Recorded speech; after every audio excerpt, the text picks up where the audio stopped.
오늘 하나님께서 우리에게 주시는 말씀은 마가복음 1장 14절에서 15절까지 말씀입니다.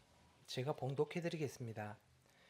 요한이 잡힌 뒤에 예수께서 갈릴리에 오셔서 하나님의 복음을 선포하셨다. 때가 찼다. 하나님의 나라가 가까이 왔다. 회개하여라. 복음을 믿어라. 아멘. 김영근 목사님께서 설교해 주시겠습니다. 할렐루야. 오늘도 주를 찬양합니다. 마지막 주일 2025년도 설교를 하나님 나라로 이렇게 정했습니다. 하나님 나라 설교를 제가 한 4번 정도 한 것 같습니다. 여러분 기억하십니까? 하나님 나라 설교를 정기적으로 제가 반복해서 지금 계속하고 있고 1년 반 전에도 한번 이렇게 했었습니다. 제가 왜 하나님 나라 설교를요 반복할까요? 중요하기 때문에. 중요하기 때문에 반복합니다. 또 한 가지는 반복하는 이유가 잊어버릴까봐 반복해서 여러분들 숙지를 시키고, 또 한 가지는 또 새로 오신 분들은 또 아직까지 안 들으셨기 때문에 계속 반복하는 그러한 일을 하고 있습니다. 반복했기 때문에 잘 숙지하고 계신 분들은요, 이거 또 하나님 나라에 대해서 또 이야기하나 지겨울 수도 있어요. 하지만 여러분들이 하나님 나라에 관한 그 내용을요 다른 사람에게도 설명할 수 있을 정도가 될 때까지 제가 반복을 하고자 합니다. 오늘 하면 또 몇 년 안에 다시 안 하기 때문에 잘 들으셨다가 여러분들이 잘 숙지를 하면 좋겠습니다. 우리가 성경을 볼 때에 성경 신학이 매우 중요하다라고 이야기합니다.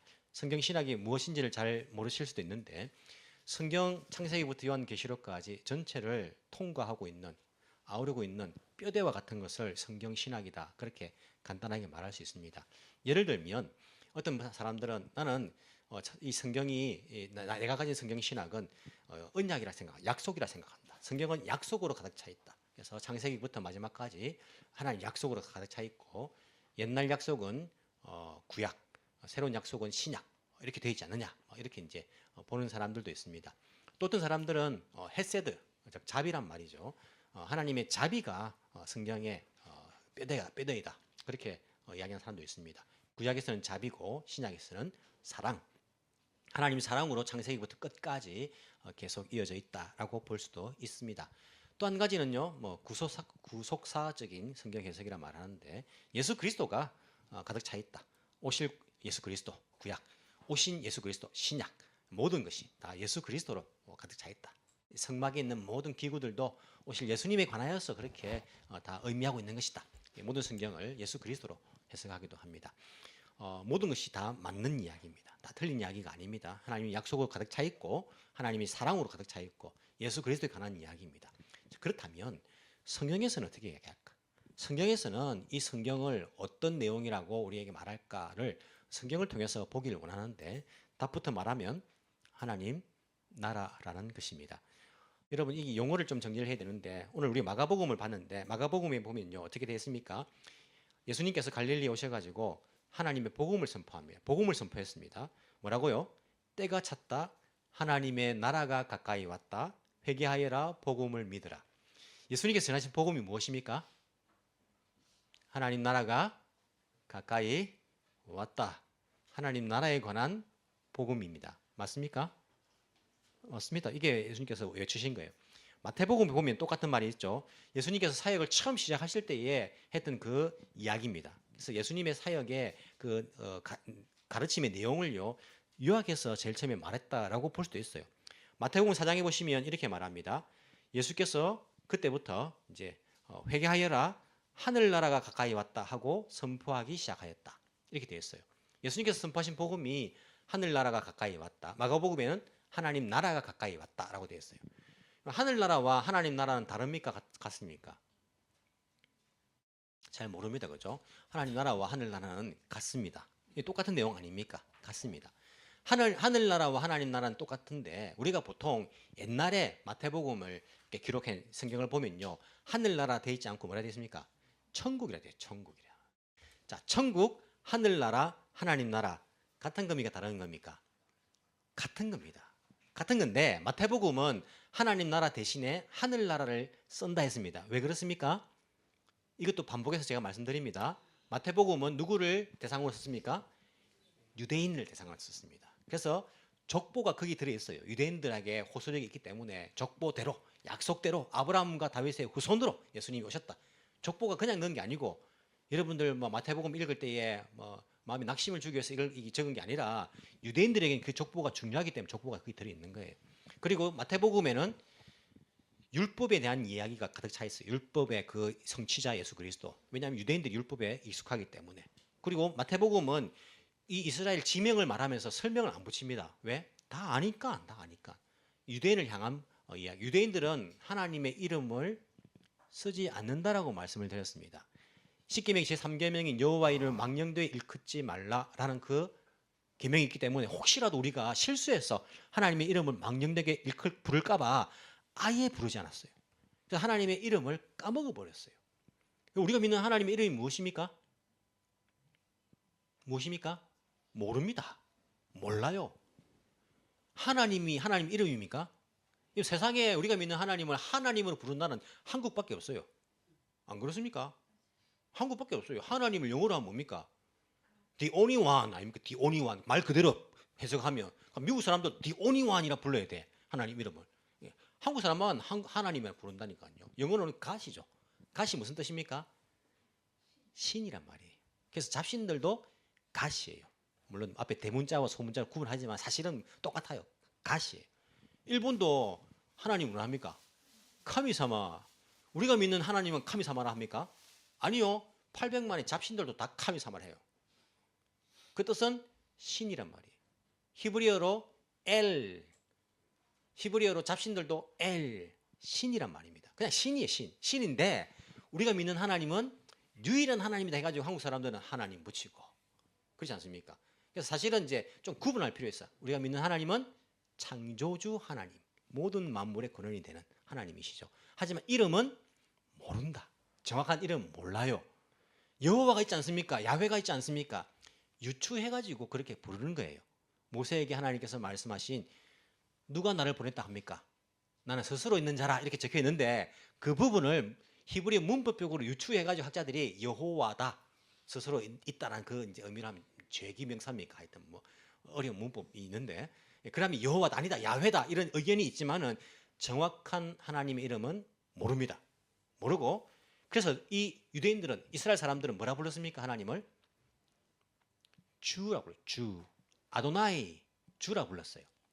그래서 일본어 성경과 영어 성경에는 주라 돼 있는 구약 성경에 주라 돼 있는 부분은 뭐라 했습니까? 원래는 하나님의 이름이 적혀 있던 부분이에요. 다른 주와 구분하기 위해서 어떻게 했습니까? 두꺼운 글자로 썼어요.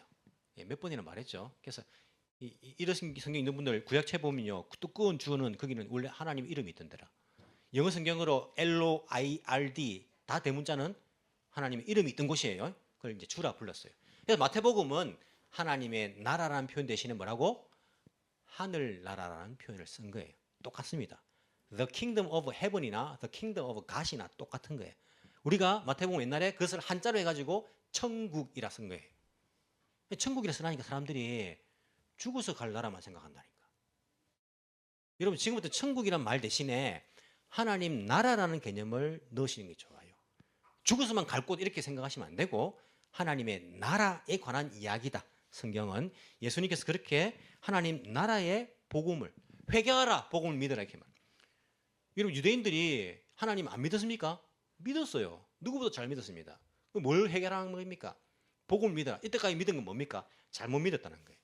이때까지 율법을 잘못 해석했고 이때까지 율법주의로 그렇게 믿었고 이때까지 자기들이 가지고 있었던 그 신앙이 잘못된 신앙이니까 회개하라는 것은 무슨 말입니까? 돌아서란 말이에요.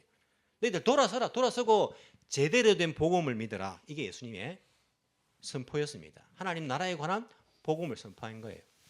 이런 복음이라면 어떻게 알고 있습니까? 예수 믿어라. 예수 믿으면 구원받는다. 예수님 믿으세요. 예수 믿으면 구원받습니다. 이게 이제 복음의 핵심 아닙니까? 예수님께서 복음을 전하실 때 가는 곳마다 여러분 예수 믿으세요. 천국 갑니다. 이 말씀만 하고 다녔습니까? 잘 모른다 그죠? 성경을 보시면 예수님의 가르침이 다 적혀 있어요. 다양한 산상수훈의 말씀도 있고 비유의 말씀들도 있고 다양한 말씀들이 있는데 예수님의 그 가르침이 무엇인가 내용을 잘 살펴봐야 됩니다. 예수님께서 제자들을 또 파송을 해요. 파송을 할 때에 너희들 가서 복음을 전하라 이렇게 파송을 하지 않습니까? 뭘 전하라 했습니까? 너희들 가서 마태복음 10장에 보시면 제자들을 파송하면서 하나님 나라에 관하여 전하여라. 하나님 나라에 관하여서 전하여라. 그렇게 나오고 있어요. 뿐만 아니라 예수님께서 부활하신 이후에 40일 동안 이 땅에 계시면서 성천하시는데 40일 동안 이 땅에 계시면서 무엇을 가르치셨을까요? 사도행전 1장 3절에 보시면 40일 동안 계시면서 하나님 나라에 관한 일을 가르치시고 하나님 나라에 관한 일을 예수님께서 가르치시다니까요. 뿐만 아니라 예수님뿐만 아니라 빌립 7집사 가운데 한 사람인데 사실은 이제 전도자죠. 전도자. 빌립이 사도행전 8장에 보시면 어떻게 사람들에게 복음을 전합니까? 하나님의 나라에 관한 일과 예수 그리스도에 관한 것을 가르치는 거예요. 하나님 나라에 관한 거예요. 사도 바울이 전한 복음이 무엇입니까? 주 예수를 믿으라. 그래야만 너와 내 집이 구원을 얻으리라. 맞죠, 그죠? 이게 하나님 나라 복음의 핵심이에요. 핵심이지만은 그만 가르친 것이 아니라 사도행전 19장에 보시면 3개월 동안 회당에 있으면서 하나님 나라에 관한 일을 가르치고 그리고 로마에 잡혀 있을 때 28장에 보시면 그가 로마 거기서 셋집을 얻어가지고 하나님 나라에 관한 일을 강론하고 가르치고 사도 바울도 하나님 나라에 관한 일을 가르쳤다는 거예요. 즉 이 신약 성경에 나와 있는 그 복음에 관한 이야기들은 하나님 나라에 관한 일로 가득 차 있는 것들을 볼 수 있습니다. 그렇게 볼 때 저는 성경은 하나님 나라에 관한 이야기다 라는 성경 신학을 가지고 있어요. 창세기부터 요한계시록까지 모든 것은 하나님 나라가 시작되어서 지금까지 어떻게 이어져 내려오고 있으며 어디로 가고 있는가에 관한 하나님 나라에 관한 이야기를 여기에 하고 있는 것들을 볼 수 있습니다. 하나님 나라에 관한 이야기를 하고 있는데 여러분 뭐 지금 이 시간에 모든 걸 제가 다 강론하고 다 가르칠 수는 없겠죠, 그죠? 유명한 학자들이 하나님의 도성, 이제 옛날에는 하나님 도성이라 그렇게 번역을 했죠, 그죠? 더 킹덤을 도성이라 번역해가지고 그래서 뭐 어거스틴의 하나님의 나라, 하나님의 도성 이런 책들이 유명해요. 하나님 나라에 관한 그런 관심들이 굉장히 많았습니다. 많았는데 하나님 나라에 가서 제가 모든 걸 다 여러분들에게 지금 전할 수는 없고 딱 두 가지만. 그럼 네 가지 아닙니까? 왜 두 가지로? 좀 적게 보이려고 두 가지만 여러분 딱 오늘 전하면 여러분들이 그 생각을 가지고 성경을 보시면 훨씬 성경의 이야기가 조금 더 쉬울 수는 있습니다. 하나님 나라에 관해서 우리가 오해하고 있는 것이 뭐냐면 하나님 나라는 미래에 올 것이다 라고 생각하는 사람들이 있어요. 즉 천국은 간단하게 여러분들이 옛날에 하나님 나라를 천국이라 단어를 썼으니까 천국은 언제 들어간 겁니까? 죽고 난 다음에 예수님 다시 오실 때 그때 들어가는 것 맞습니까? 맞죠, 그죠? 성경에 그리 나와 있으니까 천국 간다는 단어가 나와 있잖아요. 하나님 나라 미래성이 분명히 있어요. 있지만은 그것이 미래성만 있는 것이 아니다라는 것들을 알아야 됩니다. 예수님께서 비유의 말씀으로 많이 가르쳤어요. 예수님께서 이제 잡히시려고 하니까 이 사람들은 이게 아직 예수님 잡힐 때가 아니니까 그들에게 이제 비유로만 말씀하시기 시작한 때가 있었습니다. 예수님 비유가 마태복음 13장과 마태복음 25장에 나와 있는데 그 비유가 무엇에 관한 비유입니까? 자, 마태복음 13장 비유가 무엇에 관한 비유일까요? 천국은 이와 같으니 기억나십니까? 천국은 이와 같으니 천국은 마치 밭에 감추인 보화. 우리 아이들 주일학교 성경학교 때 부른 노래죠. 천국이라 돼 있는데 구약성경 마태복음 보시면 13장 보시면 하늘나라는 이와 같으니 하늘나라는 뭐하고 똑같은 단어를 했습니까? 하나님 나라는 이와 같으니 하나님 나라에 관한 비유라고 그렇게 나와 있습니다. 즉 예수님의 비유의 가르침은요 하나님 나라에 관한 비유입니다. 거기 보시면 6가지의 비유가 나옵니다. 제일 처음에 씨 뿌린 자의 비유, 이게 뭐 땅에 떨어지고 돌밭에 떨어지고 이것은 하나님 나라의 비유에 관한 것을 잘 이해하는 사람에 관한 비유입니다. 본격적으로 하나님 나라에 관한 비유는 뒤에 나오는 6가지입니다. 6가지가 뭐가 있습니까? 여러분 아는 거 한번 모르죠, 그죠? 예. 알곡과 가라지 비유가 나옵니다. 밭에 뿌린 알곡과 가라지 비유 나오고 또 한 가지가 겨자씨의 비유. 겨자씨를 조그만 거 심었는데 크게 막 새가 와서 깃들 살 만큼 큰 나무가 되었다. 이제 이런 비유가 나오고 또 한 가지는 빵 뭐랍니까? 이스토킨 누룩이 죄송합니다. 기억이 잘 안 나. 이스토킨 이론으로 되어 있는데 누룩이 조금 있었는데 나중에 엄청나게 크게 많아지는 이 비유가 나옵니다. 또 한 가지는 밭에 감추인 보화. 밭을 파다가 보화가 나왔는데 싹 감춰놓고 모든 걸 다 팔아가지고 그 밭을 사는 이야기예요. 또 한 가지는 진주 비유. 어떤 상인이 진주 아주 값진 진주를 발견해가지고 모든 걸 다 팔아 그 진주를 자기가 사는 겁니다. 또 한 가지는 물고기, 그물에 이렇게 잡힌 물고기 비유. 물고기를 잡아가지고 좋은 물고기와 나쁜 물고기 이렇게 다 나누는 그 비유가 나오는 거예요. 여러분 이 비유가 무슨 의미입니까? 보십시오. 첫 번째 비유, 밀과 가라지 비유. 이게 이제 이런 경우에는 보리와 독보리의 비유입니다. 원래 이제 언어도 그게 더 가까워요. 우리 가라지 하니까 가라지 뭔지 압니까? 본 적 있습니까? 잘 모르잖아. 독보리는요, 보리와 똑같이 생겼습니다. 보시면 요즘 묵고지만 저는 이렇게 우리 예배 드리러 갈 때 그 길에 독보리가 피어 있어요. 보니까 진짜 보리와 똑같이 생겼어. 먹어보니까 이 먹으면 안 되는 거예요. 제가 뭐 보면 잘 먹어봅니다. 옛날에도 영국에서 그 깻잎 비슷한 거 제가 따가지고 먹어보다가 뒤에 가시가 엄청나게 많은 거 몰라가지고 하여튼 제가 고생을 했어요. 절대 먹어보지 마세요. 독보리와 이제 보리의 비유예요. 보리인데 그게 무슨 말입니까? 제일 마지막 날 심판의 날 아닙니까? 심판의 날 때 알곡과 가라지로 이제 나눈다는 거예요. 제일 마지막의 비유가 물고기 비유죠. 좋은 물고기가 나쁜 물고기 나누는 것도 제일 마지막에, 즉 하나님 나라는 미래성이 있다는 그 이야기예요. 앞으로 지금은 밀과 가라지가 섞여 있다. 좋은 생선과 나쁜 생선이 섞여 있다. 그러니까 교회 안에서도 뭐 이상한 일도 일어나고 상처 주기도 하고 뭐 안 믿는 사람처럼 똑같은 이제 그런 일들이 일어나는 거예요. 다 섞여 있기 때문에. 하지만 마지막 날에는 심판받을 것이다. 하나님 나라의 미래성에 대해서 말하는 것이 첫 번째와 마지막의 비유입니다. 그런데 두 번째 비유는 뭐죠? 겨자씨 비유. 이 겨자씨를 심었는데 엄청나게 크게 자랐다. 이게 나중에 예수님 오시면 맞이하게 될 그 천국 하나님 나라에 관한 이야기입니까? 여러분 죽어서 들어갈 천국이 나중에 더 크집니까? 가면 갈수록 천국이? 그렇지 않잖아요. 지금은 비록 하나님 나라가 적은 것처럼 보이지만은 이 하나님 나라가 점점 확장되어 가는 것. 지금 이야기 지금 우리가 복음을 전하면 하나님 나라가 확장되어 가잖아요. 너무 미미하게 보여. 일본에서는 이 믿는 사람들이 너무 미미하게 보여요. 우리가 너무 겨자씨처럼 보여. 하지만 이것이 여기에 머물지 않고 하나님 나라는 점점 왕성하게 열방을 품고 여기 있지만 우리가 열방을 품고 전도하고 선교하고 점점 더 성장해 나갈 하나님 나라에 관하여 이야기하는 거예요. 직장에서 여러분 일할 때에 나 혼자 예수 믿는데 나 혼자 예수 믿으면 무슨 의미가 있나? 아니 하나님 나라는요 여러분 하나에 시작되어 가지고 그것이 점점 확장되어 간다니까요. 그 이야기예요.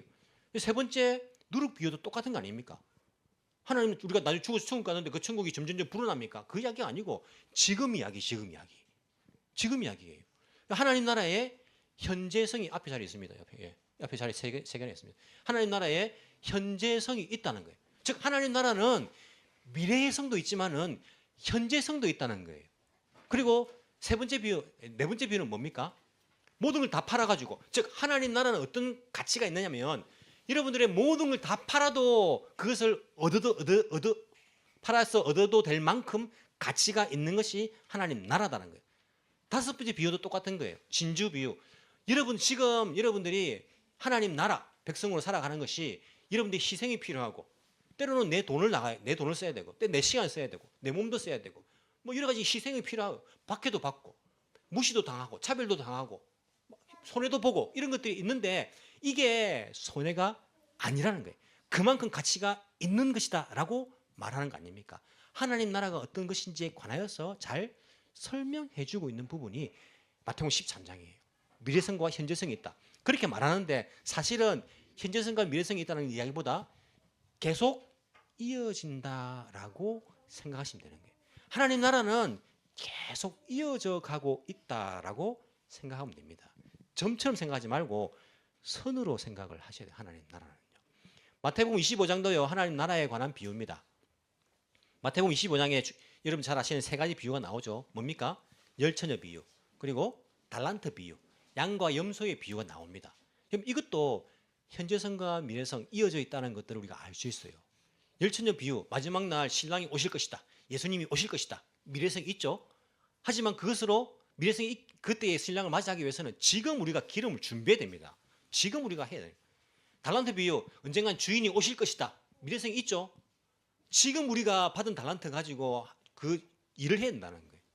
양과 염소의 비유, 양과 염소를 구분하는 그날이 주가 오실 것이다. 하지만 오실 때 어떤 것으로 심판합니까? 지금 우리가 살았던 것으로. 너희들이 배고픈 자들에게 물을 주고 먹을 것을 주고 감옥에 갇힌 자들을 돌아보고 했느냐? 지금 우리의 삶을 통해서 그 심판이 주어질 것이다 라고 말하는 거예요. 즉 지금 우리가 하나님 나라 백성으로 살고 있느냐? 아니면 천국에 우리가 들어갈 것 미래니까 예수 믿으면 천국 들어간다 했으니까 나는 예수 믿으니까 천국 들어갈 티켓을 땄다. 이제 됐어 하고 그냥 다른 사람처럼 살아갈 것인가? 그게 아니라는 거예요. 우리가 예수 믿고 하나님 나라 백성이 되었으면 지금부터 하나님 나라 백성으로서 살아가는 것을 생각해요. 살아가는 것을. 하나님 나라는요. 현재성이 있고 미래성이 있다. 이 두 가지가 있다는 것을요. 사실 계속 이어져 가고 있다는 것들을 우리가 아실 필요가 있습니다. 그것을 계속적으로 성경에서 예수님께서 비유로 말씀하고 있는 것들을 우리가 볼 수 있어요. 많은 사람들은 천국이라는 개념을 미래성만 생각해서 예수 믿으면 미래에 들어갈 천국이라 생각하고 그냥 지금 아무것도 안 하고 세상 사람처럼 똑같이 살고 있는데 그게 아니라 예수 믿는 그 순간부터 하나님 나라의 백성이 되어서 그 백성이 된 삶이 계속해서 이어져 나간다는 거예요. 여러분 예수 믿으면 여러분이 사는 이곳이 천국입니다. 이런 이야기 들어본 적 있습니까? 여러분 천국입니까 지금? 삶이? 지옥입니까? 아니 여기가 천국이라고 천국 그럼 갈 필요도 없겠네. 아이고 막 이렇게 괴로운데 그 의미가 아니고 예수 믿으면 지금 여러분이 하나님 나라의 백성입니다. 여기가 하나님 나라입니다. 하나님 나라가 어떤 나라입니까? 하나님이 다스리는 나라 아닙니까? 그렇기 때문에 거기 가면 우리가 일도 안 하고 24시간 유치원만 봐도 먹을 걱정 없고 이런 나라를 생각하시면 안 되고 하나님이 다스리시는 나라, 하나님이 책임져 주는 나라, 하나님이 보호해 주시는 나라이기 때문에 이곳이 세상이라도 우리는 하나님 나라 백성이니까 이곳에서 늘 평안한 거예요. 늘 기쁜 겁니다. 늘 감사한 겁니다. 다윗이 여호와는 나의 목자시니 내게 부족함이 없다라고 고백한 것이 다윗에게 부족한 것이 없었습니까? 아니요. 여호와가 나의 목자시니 어두운 골짜기를 다닐지라도 두려워하지 않는 거예요. 평안인 거예요. 여호와가 나를 보호하시기 때문에. 여호와가 나의 주인 되신. 나는 하나님 나라 백성이기 때문에. 그러니까 지금 여러분 이곳이 하나님의 나라 천국입니다. 왜? 하나님이 나를 보호하시고 나를 다스리시고 나와 함께 하시기 때문에 나를 책임져 주시기 때문에 이 땅에서 박해가 있지만 괴로움이 있지만 이곳이 하나님의 나라인 거예요. 하나님 나를 내가 이 세상에 속한 것이 아니기 때문에 그렇게 우리가 이해할 수 있습니다. 이렇게 성경은요 우리에게 하나님 나라에 관하여서 가르칩니다. 지금 현재 우리가 얼만큼 하나님 나라 백성으로 살아가는지가 중요한가에 관해서 이야기하는 거예요. 제가 올림픽 선수에 관한 이야기를 했습니다. 이런 올림픽 선수를 올림픽 그 전날 뽑지 않아요. 언제 뽑습니까? 언제 뽑습니까? 적어도 언제 뽑는지 모르죠 우리가. 적어도 1년 전에 뽑을 거예요. 미리 뽑아가지고 준비를 시켜야 되잖아요. 그러면 올림픽 이제 자기가 대표를 뽑혔어요. 자 뽑혔으면 지금 이제 됐다. 나는 올림픽 대표니까 그때부터 자기 먹고 싶은 거 먹고 술 마시고 밤새도록 유튜브 보고 그렇게 살면 됩니까? 살면 안 되죠, 그죠? 그 올림픽 선수의 대표 선수로 뽑힌 것에 합당하게 살아야 돼. 체중 조절도 하고 그리고 자기가 먹는 것도 잘 관리하고 운동도 하고 그렇게 살아야 된단 말입니다. 똑같아요. 우리가 하나님 나라 백성이 됐다는 것은 앞으로 우리가 들어갈 천국이 있어요. 하나님 나라가 있습니다. 완성될 그곳이 있어요. 있지만은 이미 우리가 하나님 나라 백성으로 된 지금부터 합당하게 살아야 된다. 하나님 나라 백성답게. 야 나는 이제 하나님 나라 백성이 되었으니까 지금 여기서 내가 내 마음대로 살아도 그런 삶이 아니라고 성경은 우리에게 분명히 가르쳐주고 있습니다. 그럼 성경은요. 구약 성경, 신약 성경 두 개가 다르지 않아요. 똑같다라고 이야기를 드렸습니다. 자, 다시 복습해 볼까요? 자, 보십시오. 성경은 우리에게 하나님 나라 백성이 어떻게 되느냐에 가르쳐요. 이 중요하잖아요. 하나님 나라 백성이 어떻게 될 것인가, 어떻게 될 수 있는가. 또 한 가지는 하나님 나라 백성으로 어떻게 살 것인가에 관하여서 가르쳐 줍니다. 다른 내용들도 많이 있겠지만 크게 두 가지로 하면 이 두 가지로 나눌 수 있어요. 보십시오. 구약 성경 제일 처음 나오는 것이 무엇입니까? 구약 성경 제일 처음에 나오는 우리가 구분하지 않습니까? 모세오경. 모세오경은 어떤 책입니까? 창세기, 출애굽기, 레위기, 민수기, 신명기까지가 모세오경이에요.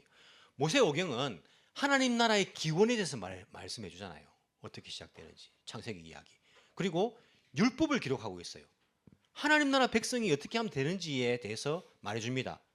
할례를 받고 그 율법을 지키면 하나님 나라 백성이에요. 맞습니까? 나는 이스라엘 사람이 아니야. 이스라엘 사람 아니라도 내가 할례를 받고 율법을 지키면 하나님 나라 백성이 됩니까? 돼요. 구약 성경에는 됩니다. 그래서 구약에는요, 이스라엘 사람들뿐만 아니고 잡족들이 많이 있었어요. 잡족이라 죄송한데, 하여튼 죄송한데 다른 그런 민족들이 많았습니다. 그들이 어떻게 하면 하나님 나라 백성으로서 이스라엘 됩니까? 할례를 받고 그 율법 아래 들어오면 됩니다. 그래서 모세오경을 보면 하나님 나라 백성이 되는 방법을 우리에게 말해요. 할례를 받고 들어오면 된다. 다윗이 죽였던 우리야 장군 아닙니까?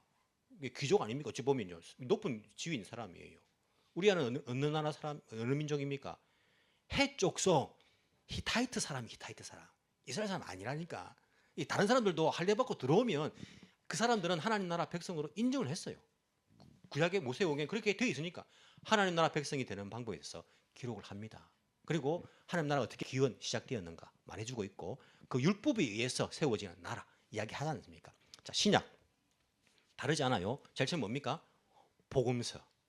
복음서에 보면 우리가 이 하나님 나라 구약은요, 이스라엘 백성이 나라 이스라엘이 아니고 하나님 나라를 대표하는 선택된 하나님 나라로서 이스라엘입니다. 신약은 뭡니까? 선택된 하나님 나라로서 뭡니까? 교회입니다. 구약이 이스라엘 볼 때는 신약의 교회를 생각하면서 읽어야 돼요. 그래야지 그게 해석이 되고 이해가 됩니다. 자, 복음서를 보면 교회 기원이에요. 예수님. 그리고 믿음 고백. 주 예수 그리스도. 어떻게 하면 하나님 나라 백성이 됩니까? 예수를 믿는 거예요. 믿는 거.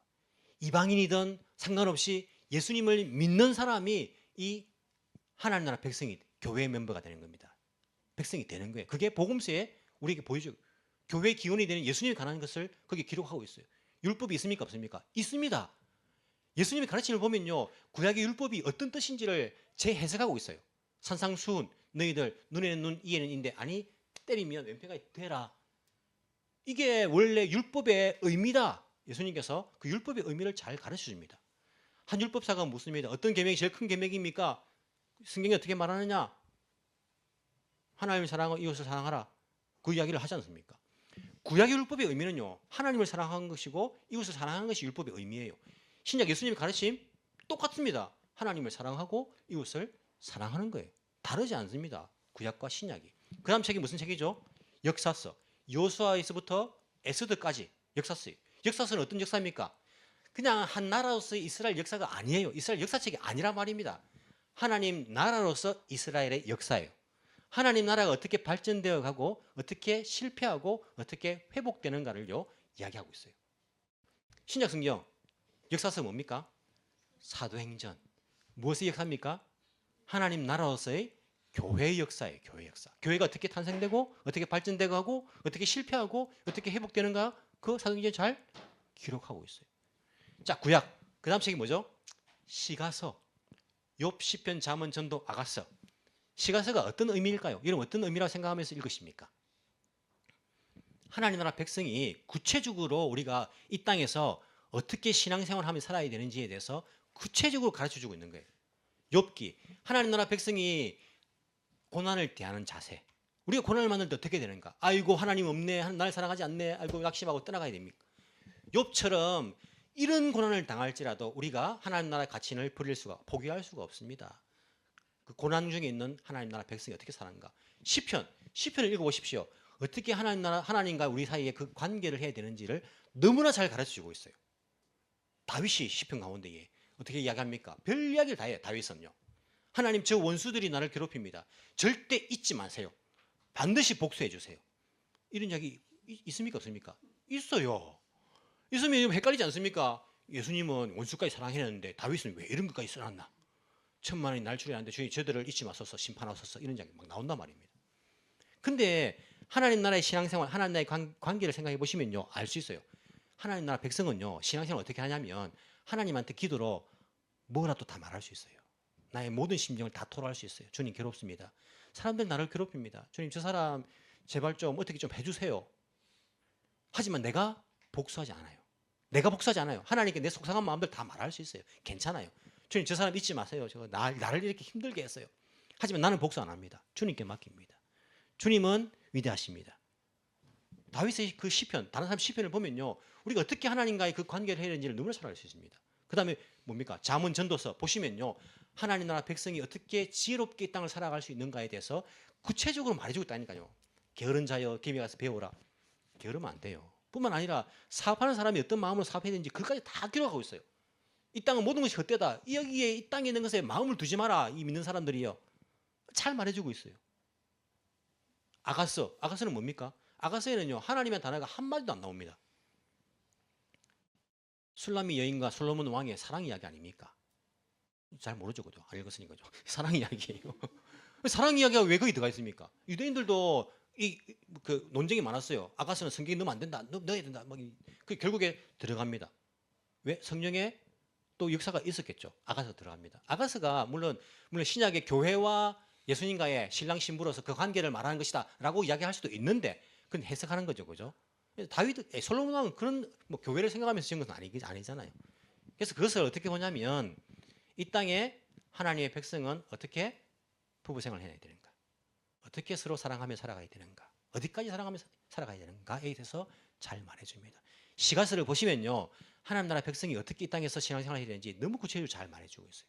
신약성경 그 다음 책이 뭡니까? 역사서 다음에 서신서가 똑같습니다.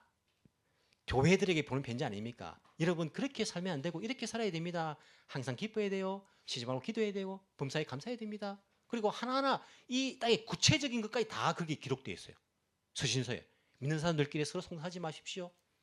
결혼은 이렇게 결혼을 하는 것도 좋지만 안 하는 것도 낫습니다. 이 구체적으로 신앙생활 지침서를 다 이야기해 주고 있어요. 자, 그 다음 뭡니까? 구약성경. 예언서는 어떤 이야기죠? 예언서는요, 복잡한 것 같아도 간단합니다. 앞부분은 하나님 나라 백성답게 살지 못하는 그 공동체에게 경고하고 있어요. 이렇게 살면 망한다, 심판당한다, 망한다. 다 똑같습니다. 이 예언서가.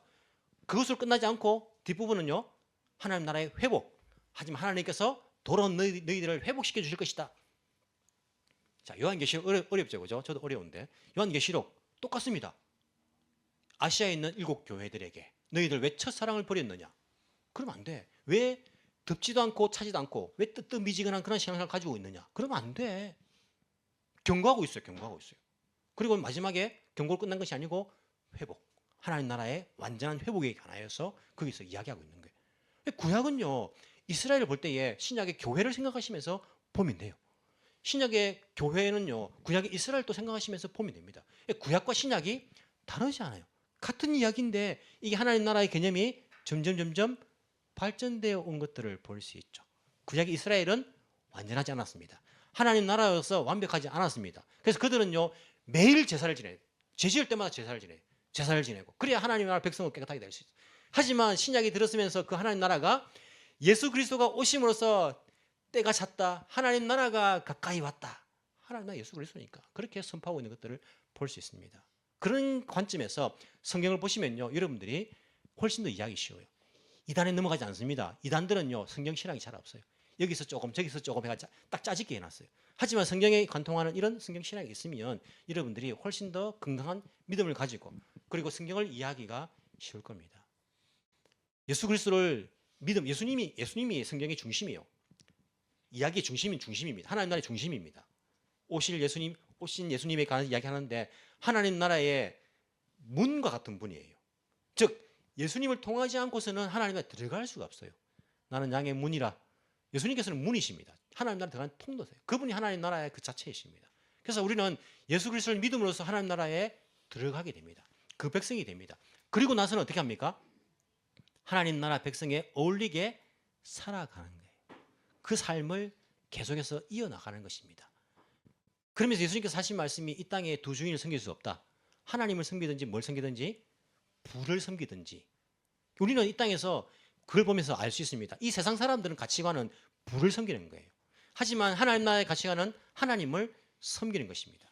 우리는 이 땅에서 예수 그리스도를 믿음으로써 하나님 나라 백성이 되었으니 부를 쫓아가는 삶이 아니라 하나님께서 우리에게 하신 그 말씀을 쫓아가는 것이 필요합니다.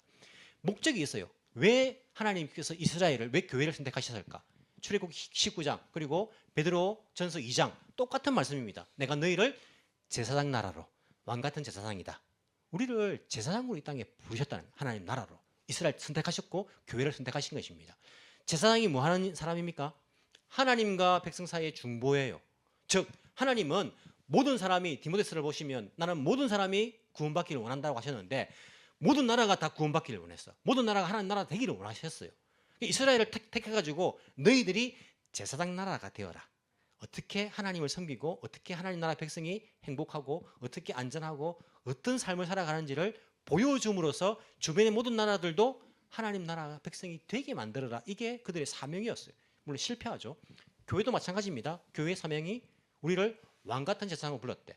하나님의 그 복음의 그 하나님의 영광을 선전하기 위해서, 빛의 그것을 선전하기 위해서. 즉 교회를 통해서 뭘요?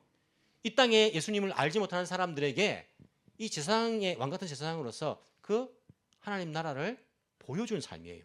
하나님 믿는 사람들은 어떻게 살아가는지. 저 사람들은 돈도 없는데 몸도 아픈데 걱정이 없네. 마음이 평안하네. 왜 저럴까? 하나님 나라 백성의 삶을 보여줌으로써 그들도 하나님 나라 백성이 되게 하는 것이 우리의 사명이고 하나님께서 이스라엘과 교회를 하나님 나라로 선택하신 목적이라고 성경에 기록하고 있는 거예요. 여러분 하나님 나라 백성으로 사는 것이 쉽지는 않다라고 생각할지 모릅니다. 때로는요 내 물질이 손해를 봅니다. 때로는 내 시간이 손해를 봐요.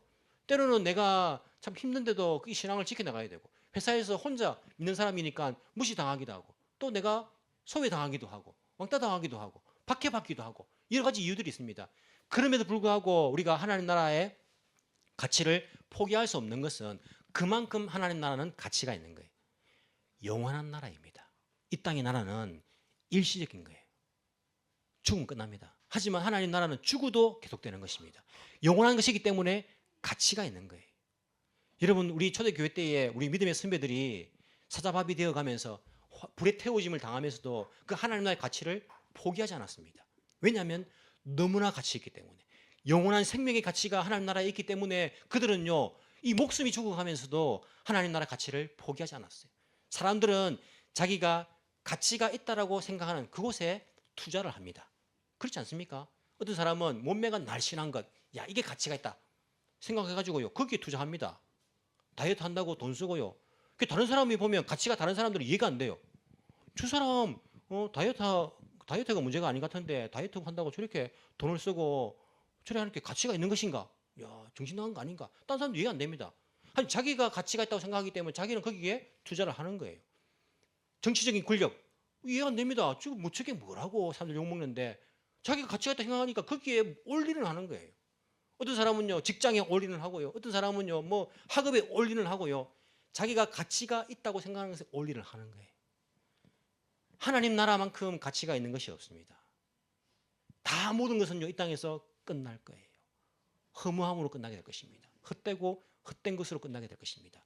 하지만 하나님 나라의 가치는요 죽음 이후에도 이어질 것입니다. 죽음 이후에 눈을 떴을 때에 여러분들이 깜짝 놀랄 거예요. 정말이네. 믿는 사람이건 안 믿는 사람이면 깜짝 놀랄 겁니다. 영원한 가치가 있는 예수 그리스도 그 복음 하나님 나라의 그 가치를요 여러분들 절대 포기하지 마십시오. 이 땅에 어떤 일이 있다 하더라도 유혹이 있다 하더라도 그리고 박해가 있다 하더라도 괴로움이 있다 하더라도 다른 어떤 달콤한 것이 나를 유혹한다 할지라도 이런 절대 하나님 나라의 가치를 포기하지 마십시오. 끝까지 이 가치를 붙잡고 여러분들이 하나님 나라 백성답게 살아간다면 정말 마지막 날 완성된 하나님 나라에서 우리가 함께 기뻐하며 즐거워하며 하나님을 찬양할 그날이 반드시 오게 될 것입니다.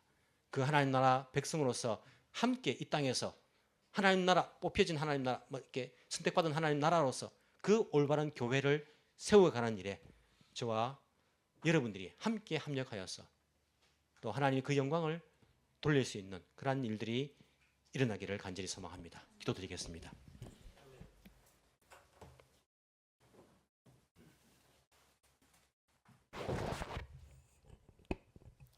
이 땅의 모든 존재함을 창조하신 창조주 하나님 감사합니다. 우리를 지으시고 인간이 실패한 이후에도 하나님 나라를 포기하지 않고 하나님 나라를 회복하기 위해서 이 땅 가운데 자신의 아들 예수 그리스도를 보내주신 하나님 아버지의 사랑에 깊은 감사를 드립니다. 주님, 예수님을 믿음으로 하나님 나라 백성이 되었습니다. 이제 내가 안심하고 이 세상 사람들과 똑같이 인생을 즐기고 사는 것이 아니라 하나님 나라 백성답게 살아갈 수 있는 저희들 되게 주의 성령께서 우리의 인생을 인도하여 주옵소서. 하나님께 영광 돌리며 우리를 선택하신 그 목적에 부합하게 이 복음을 땅끝까지 전할 수 있는, 선전할 수 있는 제사장의 그러한 직분들을 감당할 수 있는 주의 백성들이 다 되게 주여 인도하여 주옵소서. 세상에 괴로운 일들 많으며 힘든 일들도 있고 유혹도 있으며 아픔도 있습니다. 하나님, 하지만 그럼에도 불구하고 우리를 지키시며 도우시는 그 하나님을 바라보며 부족함이 없는 삶을 살게 하시고, 또한 우리가 이 땅의 것에 가치를 두며 사는 것이 아니라 영원한 저 천국에 하나님 나라의 가치를 두고 살아갈 수 있는 주의 백성들이 다 되기에 주여 인도하여 주옵소서. 살아계신 예수님 이름으로 기도합나이다. 아멘.